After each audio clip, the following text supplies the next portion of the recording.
Hi guys, in this video I'll show you how to fix Elevenlabs unusual activity detected. Now there are a bunch of things that you need to keep track of. First, if for some reason you're using a VPN or you're logging in from another location while your location is the same, Elevenlabs will actually ban you from their platform.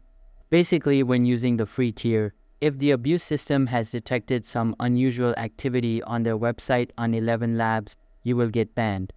Now, as you can see, if you're using a proxy VPN, you might need to purchase a paid plan to not trigger the abuse detectors. So basically, Elevenlabs has abuse detectors.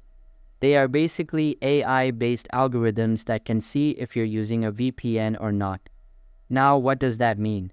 That means that you can only use Elevenlabs without a VPN, or you will need to pay for Elevenlabs paid plan. That's how you will be able to fix it. There is no other workaround other than paying for a plan or just going with a free trial. So that's all for this video. If this video was helpful, don't forget to subscribe and hit the like button. Thanks.